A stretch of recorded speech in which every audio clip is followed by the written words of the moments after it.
We are going to start our chapter number 2. We have done or completed our chapter number 1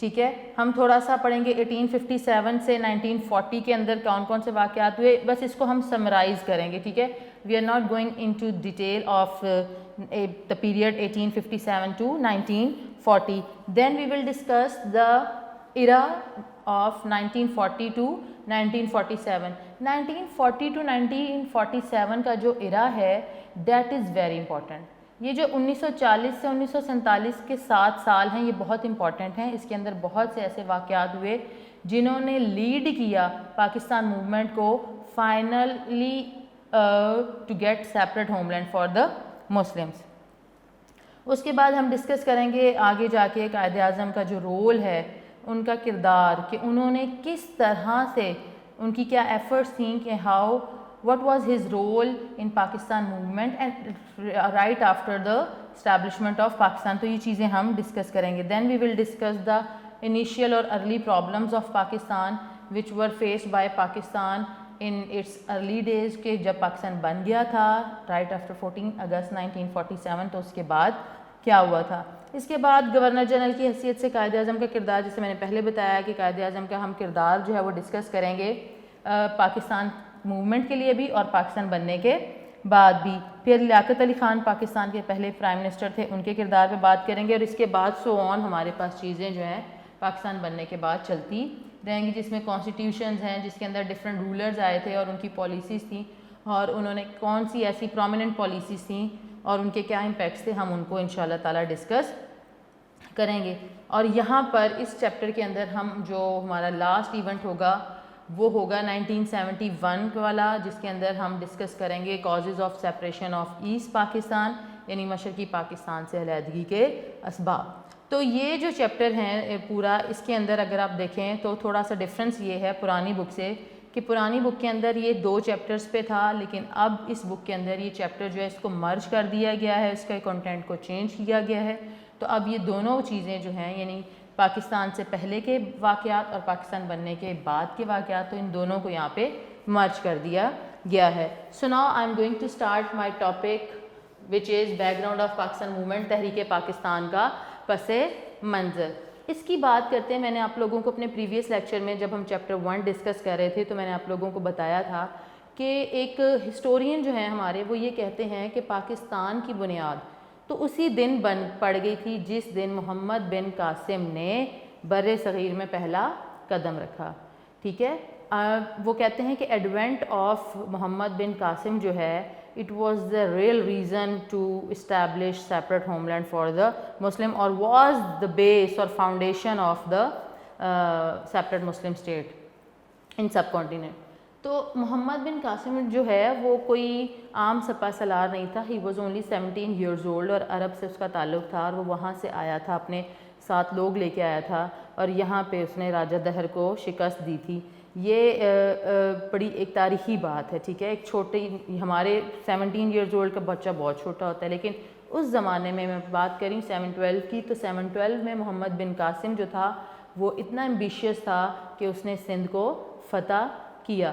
تو اگر آپ دیکھیں تو میں بات کرتی ہوں کہ جب محمد بن قاسم 712 میں سب کانٹیننٹ میں آیا تو اس نے سندھ سے اس کی فتوحات کا سلسلہ جو ہے وہ شروع ہوا, اور آہستہ آہستہ وہ علاقوں کو فتح کرتا چلا گیا, اور اس کی فتوحات کا سلسلہ چلتا رہا. اور ساتھ ہی ساتھ اس نے یہاں کے لوگوں کو اپنے جو اس کی کائنڈ نیچر تھی, اپنے گڈ بیہیویئر کی وجہ سے, اپنے یونیک ٹیمپرامنٹ کی وجہ سے, جیسے دوسرے رولر ہوتے تھے تو وہ بہت زیادہ ظالم ہوتے تھے, بٹ اس نے کہاں یہاں پر جب وہ آیا تو اس نے اس کے ساتھ جو لوگ تھے وہ ایک نیک دل رکھتے تھے, سافٹ کارنر رکھتے تھے, تو انہوں نے یہاں کی جو سبجیکٹ تھی, رعایا تھی, اس کے ساتھ بہت اچھا سلوک کیا, جس کی وجہ سے they were attracted towards the Islam and they started embracing Islam. انہوں نے اسلام کو قبول کرنا شروع کر دیا. تو اس طرح سے محمد بن قاسم کے آنے سے, اس کی آمد سے یہاں پر اسلام جو ہے وہ پھیلنا شروع ہوا. اچھا, محمد بن قاسم جب یہاں آیا اور فتوحات کا سلسلہ چلتا رہا تو اس کے بعد ڈفرینٹ رولرز یہاں پر آنا شروع ہوئے. ٹھیک ہے,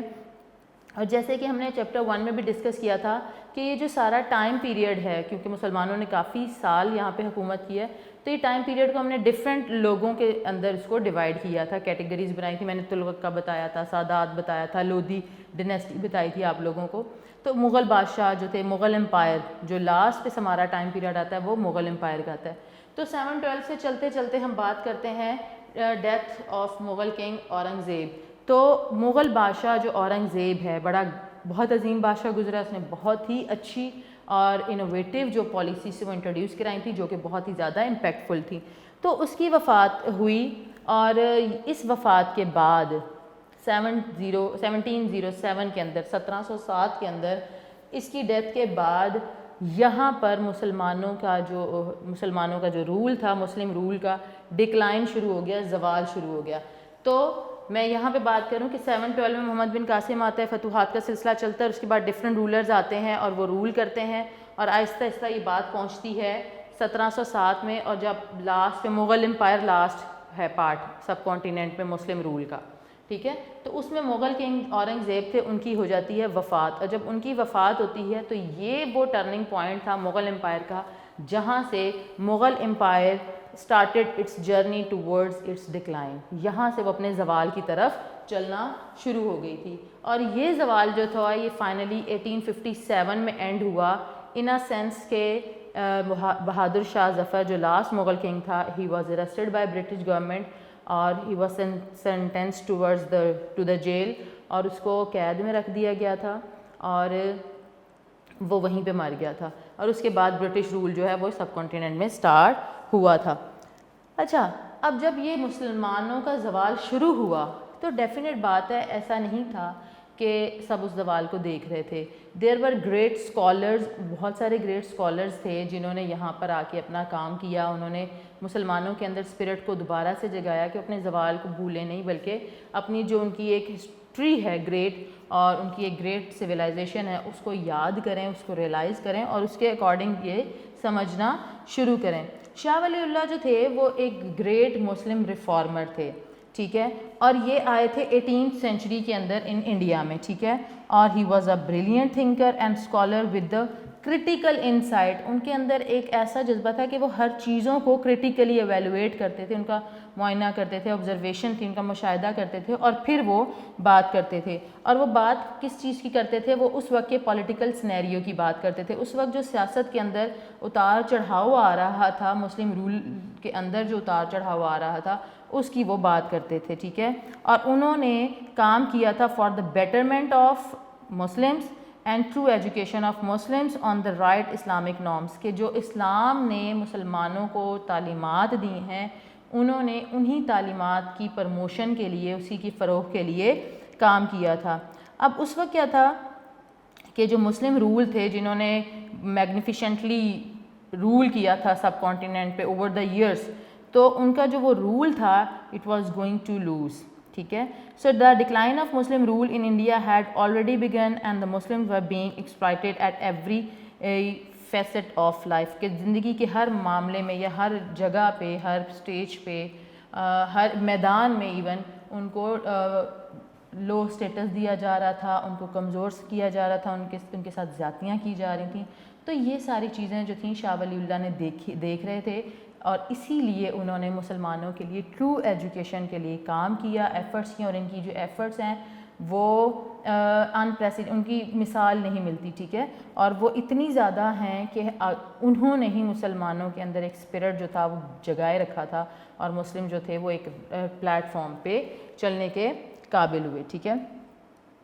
اور پھر یہاں پر بات آتی ہے جو کہ ہم نے پہلے اپنے چیپٹر میں ڈسکس کی تھی, وہ تھی کہ 1857 کے اندر ہمارے پاس جو ایک یہ وہ ٹائم پیریڈ تھا جب برٹش رول یہاں پر اسٹیبلش ہوا, یہ after the war of independence 1857.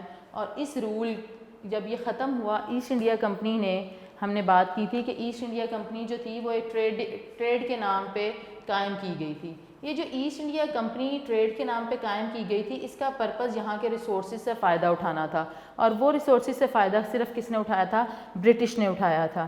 اب ایسٹ انڈیا کمپنی بن گئی تھی اور یہ تقریباً 1600 جو سینچری تھی اس کے اندر یہ بننا شروع ہو گئی تھی. مینس جو انگریز تھے وہ یہاں آنا شروع ہو گئے تھے, انہوں نے دے فورٹیفائڈ دیم سیلز, انہوں نے اپنے قدم جمانا شروع کر دیے تھے یہاں پہ.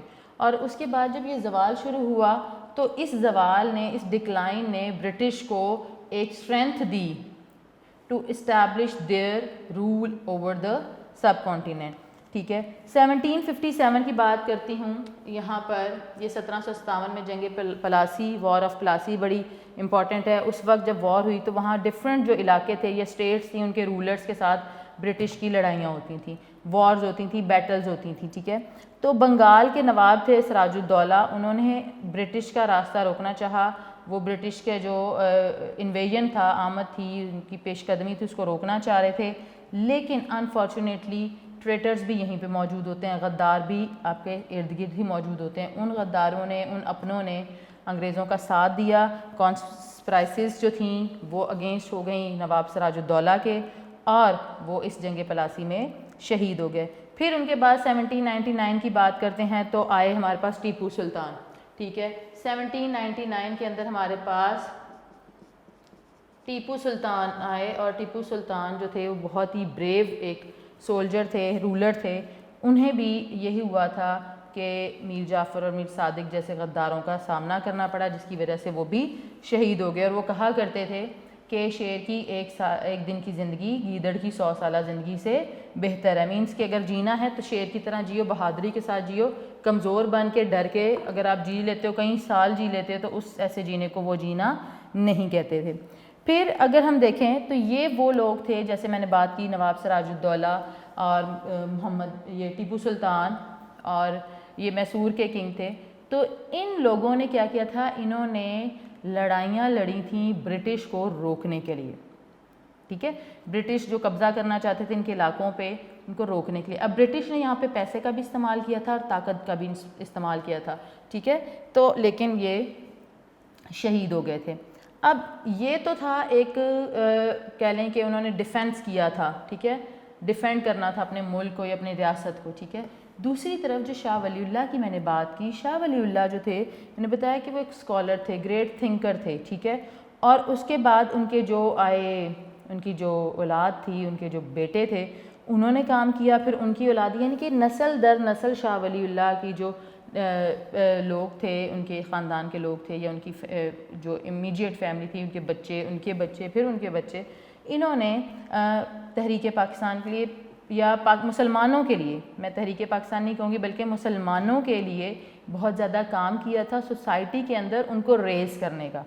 How to raise the Muslim in sub continent, کے سب کانٹیننٹ کے اندر جیسے میں نے بتایا کہ مسلمس کو ہر پلیٹ فارم پہ ایکسپلائٹ کیا جا رہا تھا. تو شاہ ولی اللہ اور اس کے بعد ان کی اولاد اور ان کی اولاد اور اسی طرح جو ان کی آئندہ آنے والی نسلیں تھیں، وہ کافی ایکٹیو رہے تھے مسلمس کو ان کا سٹیٹس دوبارہ سے دینے کے لیے. اور انہی کے زیر اثر ایک تحریک مجاہدین شروع ہوئی تھی جس کے امیر جو تھے وہ سید احمد شہید بریلوی تھے. ٹھیک ہے. اب انہوں نے یہ کہاں پہ ہے، اب دیکھو یہ 1700 کی بات ہے، ان کے تقریباً 18th سینچری کی بات ہے. اس کے بعد ہم بات کرتے ہیں جیسے اس کے بعد یہ ہوا. پھر یہاں پہ ہمارے پاس جو ٹائم پیریڈ آتا ہے وہ آتا ہے جی 1831.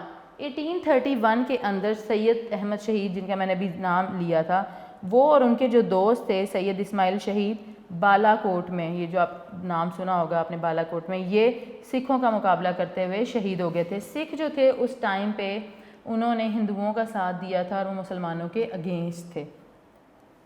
تو عسکری سطح کیا مطلب یہ ہوتا ہے کہ ڈیفینس لیول پہ، کہ ہم نے ڈیفینس اپنے ملک، جو عسکری قیادت جیسے آرمی ہوتی ہے، فوج ہوتی ہے. ٹھیک ہے. انہوں نے بھی کوشش کی، ظاہر ہے یہ فوج تھی، انہوں نے بھی کوشش کی کہ ہم کسی طرح جو سکھ ہیں یا یہ سکھ ہیں، یہ جو ایک غلبہ آ رہا ہے، مسلمانوں کا جو زوال شروع ہوا ہے، اس کو کسی طرح سے ہم روک سکیں. بٹ انفارچونیٹلی اس لیے جو ان کی کوشش تھی یہ آخری یہ بھی ناکام ہو گئی. تربیتی میدان میں اس تحریک اثرات جاری رہے. بنگال میں کچھ تحریکیں شروع ہوئیں. ٹھیک ہے.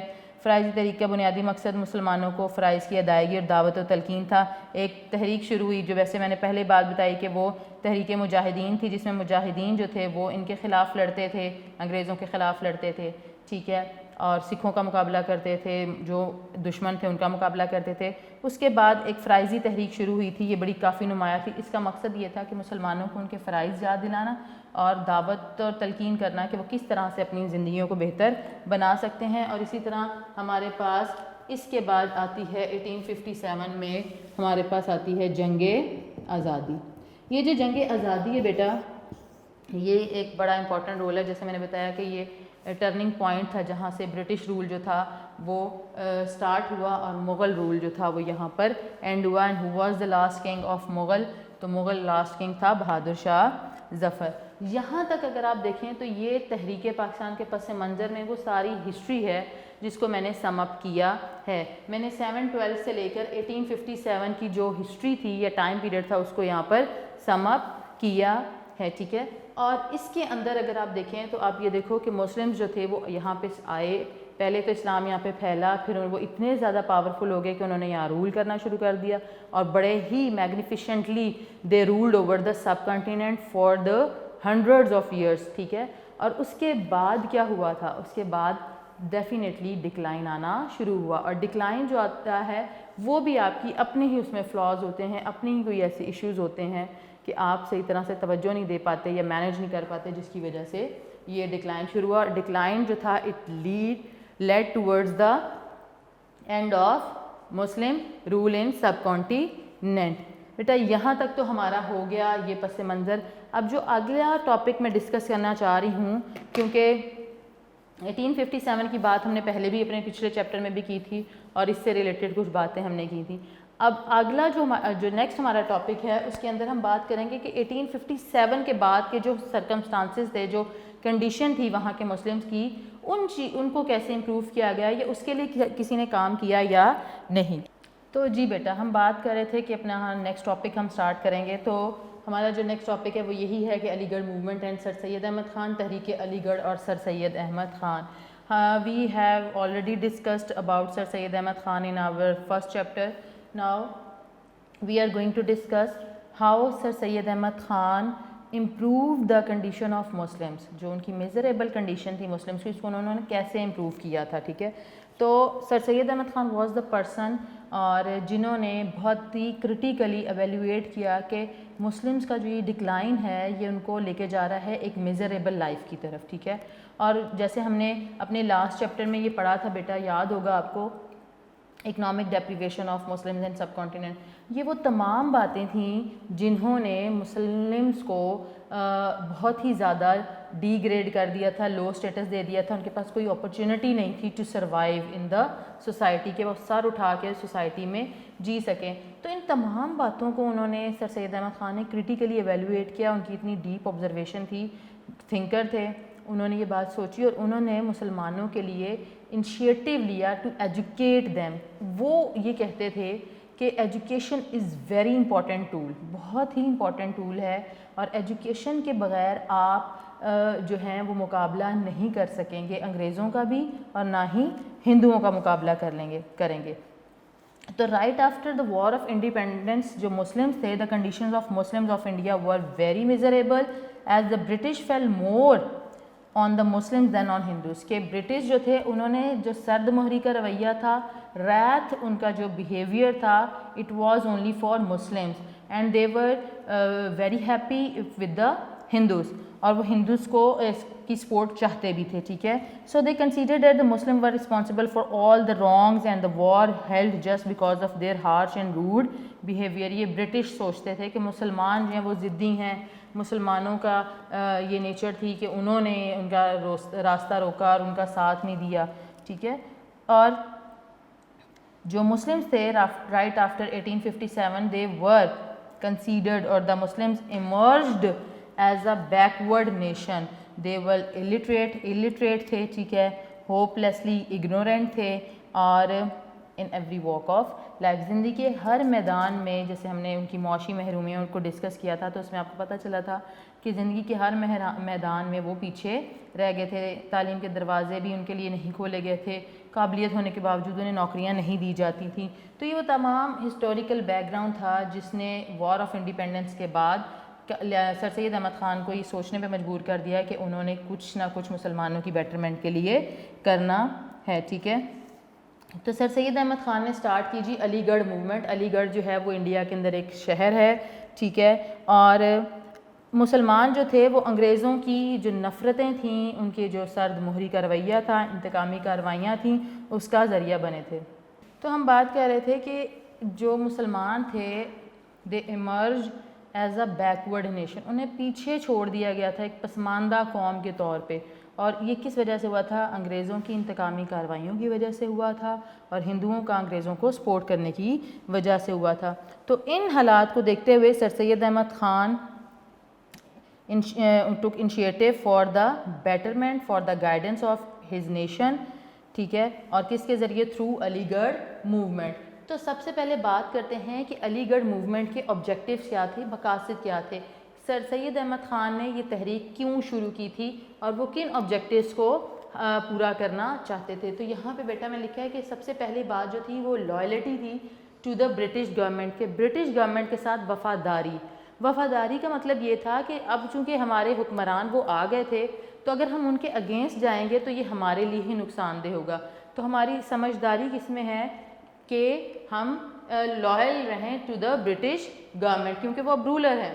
اس کے بعد انہوں نے ایک بات جو ایک اور آبجیکٹیو تھا وہ تھا کہ جی modern western education to in order to compete the Hindus, کہ اگر ود ہندوز اگر آپ کے پاس تعلیم نہیں ہے, جیسے میں نے بتایا نا کہ مسلمان ہر میدان میں پیچھے رہ گئے تھے, تو سب سے امپورٹنٹ بات یہ تھی کہ مسلمانوں کو ایجوکیشن ملتی تاکہ وہ ہندوؤں کا مقابلہ کر سکتے. اس کے بعد جو تیسرا پوائنٹ تھا, جو تیسرا آبجیکٹیو تھا وہ یہ تھا to keep away the Muslims from the politics, کے سیاست سے مسلمانوں کو فی الحال دور رکھنا تاکہ وہ اپنے آپ کو ایجوکیشن لے کر اپنے آپ کو اس قابل بنا سکیں جہاں پر انہیں یہ سمجھ آ جائے کہ what to do in an excellent way, کہ آپ نے ایک اچھے طریقے سے کام کیسے کرنا ہے, اور جو یہ آپ کے اوپر زوال آیا ہوا ہے, یہ جو میزریبل کنڈیشن ہے جس سے آپ گزرے ہیں, اس کو آپ کیسے اوور کم کر سکتے ہیں.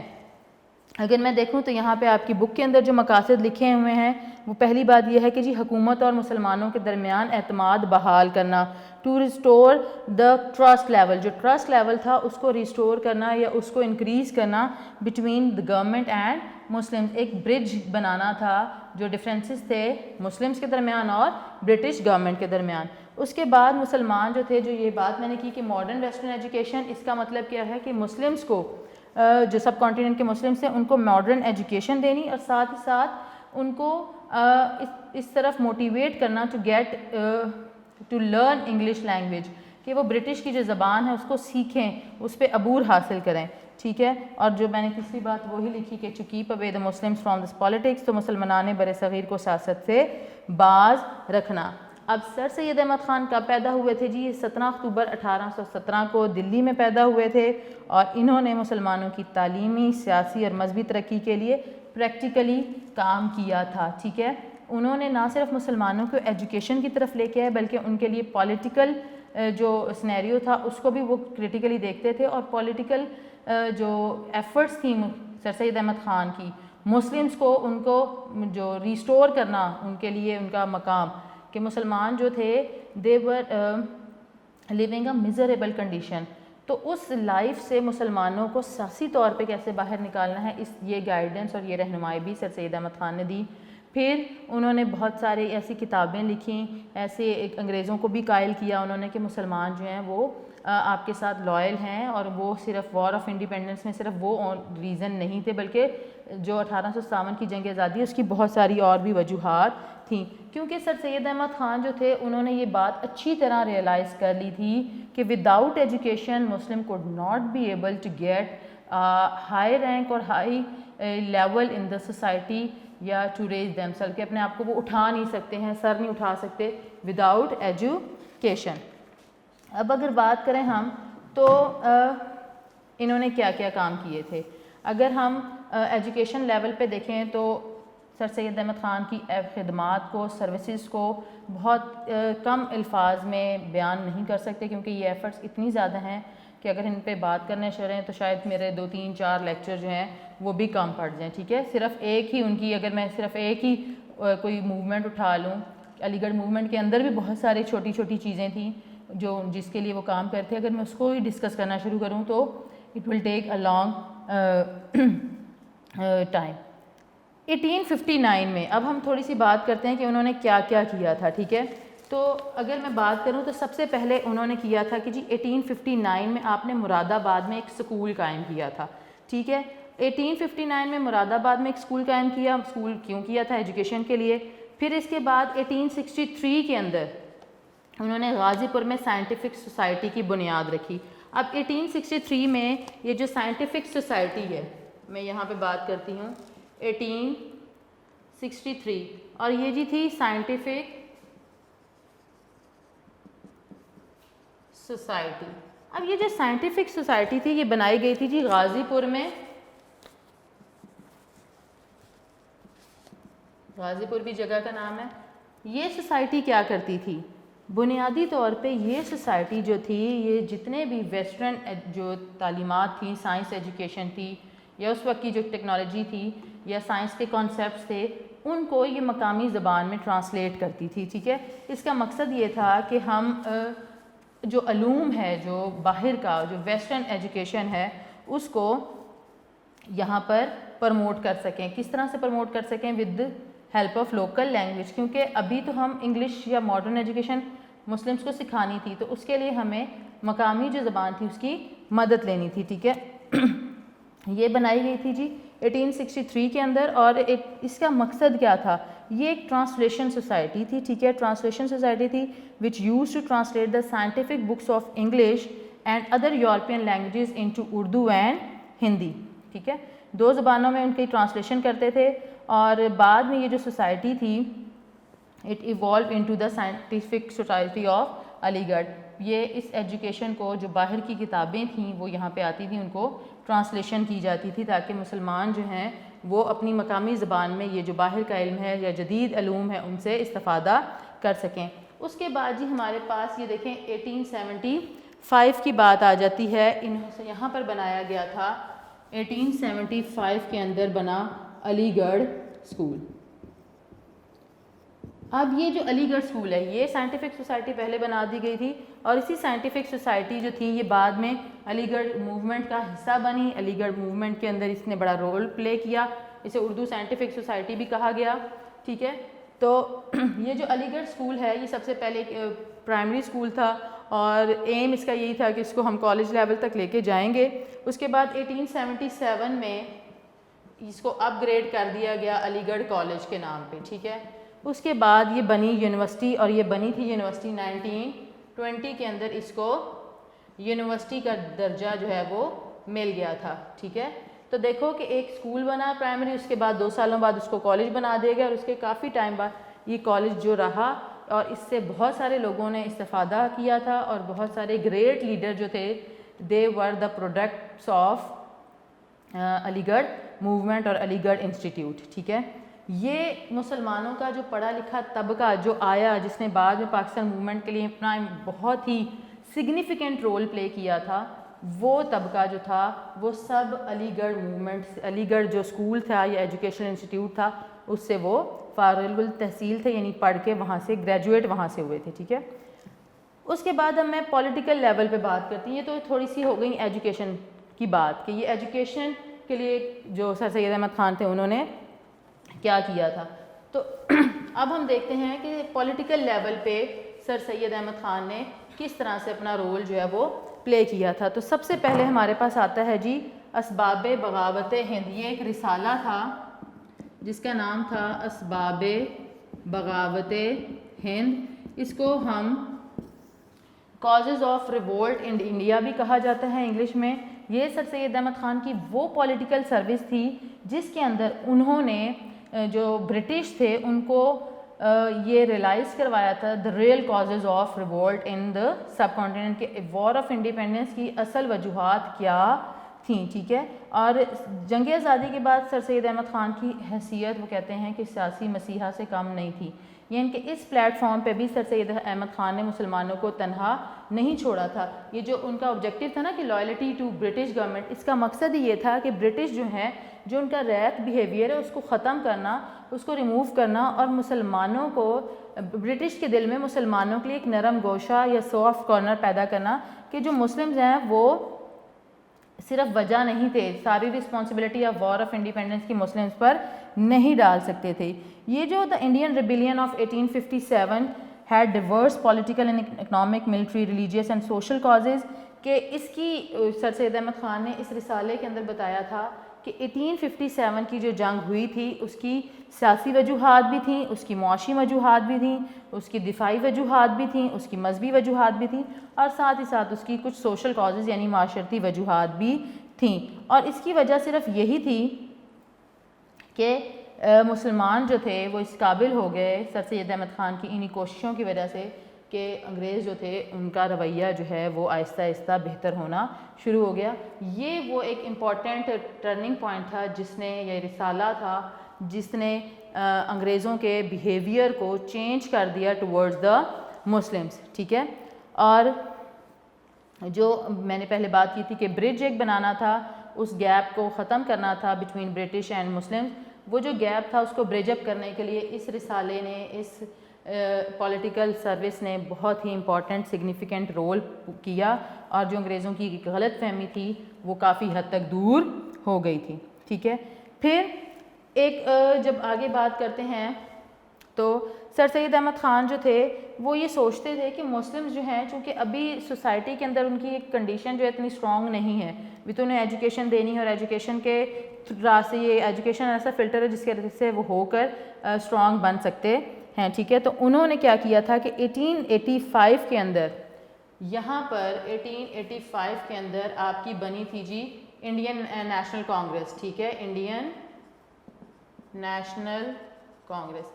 یہ پولیٹیکل جماعت تھی, پولیٹیکل پارٹی تھی, سیاسی جماعت تھی. اس وقت بر صغیر کے اندر جتنی بھی نیشنز تھیں وہ سب اس کا حصہ بنے تھے. لیکن جو ہمارا آبجیکٹیو تھا علی گڑھ موومنٹ کا, to keep away the Muslim from politics, کے سیاست سے ابھی جو ہیں سر سید احمد خان مسلمانوں کو دور رکھنا چاہتے تھے, تو سر سید احمد خان نے مسلمانوں کو منع کیا کہ they don't need to be the part of this Indian National Congress, کے انہیں انڈین نیشنل کانگریس کو جوائن کرنے کی ضرورت نہیں ہے. سب سے پہلے what they need to do, they have to focus their education, اور اس کے بعد وہ پولیٹیکل جو کیریئر ہے اپنا یا سیاست جو ہے اس کو جوائن کر سکتے ہیں. سر سید احمد خان کو یہاں پہ میں اپنے لیکچر کو کنکلیوڈ کرتی ہوں کہ سر سید احمد خان کی یہ جو پولیٹیکل ایفرٹ ہے یا ان کی ایجوکیشنل سروسز جو تھیں, انہوں نے مسلمانوں کے لیے یہ جو سروسز تھیں, these services paved the way for the Muslims towards the Pakistan movement. یہ جو موومنٹ تھی Aligarh movement, it strengthened the Muslims, انہوں نے it gave strength to the Muslims of subcontinent to raise themselves with the respectful meaning, کے respectful meaning میں کے ساتھ وہ اپنی زندگی کو جی سکتے ہیں. تو کنکلیوڈ کرتے ہیں جی اپنا لیکچر. تو سر سید احمد خان کے کارنامے جو ہیں they were not limitized in his life, لیکن انہوں نے جو تحریک شروع کی تھی اس کے جو ایفیکٹس تھے وہ ان کی ڈیتھ کے بعد بھی جاری رہے. قومی خدمات کا سلسلہ جاری رکھا گیا. سر سید احمد خان نے علی گڑھ تحریک کے ذریعے مسلمانوں کو ایک ایسی لڑی میں پرو دیا تھا جس سے مسلمانوں کو سیپریٹ آئیڈینٹی, یونیک آئیڈینٹی, ان کے جداگانہ تشخص کو کی جو تشکیل ہوئی, وہی مسلمان جو تھے وہ اپنی اس میزریبل کنڈیشن سے نکل آئے اور آہستہ آہستہ وہ آگے کی طرف گئے. علی گڑھ موومنٹ جو تھی یہ وہ پہلی موومنٹ تھی جو کہ مسلمس کے لیے شروع کی گئی تھی, لیکن اس کے بعد اور بھی بہت سارے اسکالرز اور لیڈرز آئے جنہوں نے ڈفرینٹ موومنٹ شروع کی, ایجوکیشنل انسٹیٹیوشن جو تھے وہ اسٹیبلش کیے, جس کی وجہ سے مسلمان جو تھے وہ ایجوکیشن کی طرف متوجہ ہوئے, ایجوکیشن کو انہوں نے فوکس کیا. شروع میں بہت سارے جو ہمارے ریلیجیس اسکالرز ہوتے ہیں they were against the modern and western education, جو لرننگ آف انگلش لینگویج تھی اس کے بھی اگینسٹ تھے, لیکن لیٹر آن انہوں نے اس چیز کو سمجھ لیا کہ وہ یہ جو ہے یہ بہت ہی زیادہ بیٹرمنٹ لے کے آئے گی مسلمانوں کی میزریبل کنڈیشن میں. ٹھیک ہے, تو بیٹا یہاں تک ہمارا لیکچر ختم ہوتا ہے آج کا. ٹھیک ہے, آئی ڈو ہوپ کہ آپ کو یہ سمجھ آیا ہوگا. You have understood all the aspects which I have discussed with you, اور if you have any query تو آپ کمنٹ باکس میں لکھ سکتے ہو یا آپ مجھے کال کر سکتے ہو, میں آپ کو بتا دوں گی. بیٹا آپ کے نوٹس کے اندر پیج نمبر 863 پہ آپ کا یہ لانگ کوسچن ہے, جس کا لانگ کوسچن ہے کہ تحریک علی گڑھ پر سیاسی, سماجی اور تعلیمی پہلوؤں سے روشنی ڈالیں. تو آپ کی ڈیٹیل وہاں لکھی ہوئی ہے, ہیڈنگز بنی ہوئی ہیں, آپ نے یہ کوسچن جو ہے وہ یاد کرنا ہے. تو آپ کا ہوم ٹاسک یہ ہے کہ you have to learn the long question of تحریک علی گڑھ موومنٹ کا. ٹھیک ہے اسٹوڈنٹس, اپنا بہت سارا خیال رکھیے گا. ان شاء اللہ تعالیٰ نیکسٹ لیکچر میں آپ کے ساتھ پھر ملاقات ہوگی, اور اپنا بہت سارا خیال رکھیں, دعاؤں میں یاد رکھیے گا. اللہ حافظ.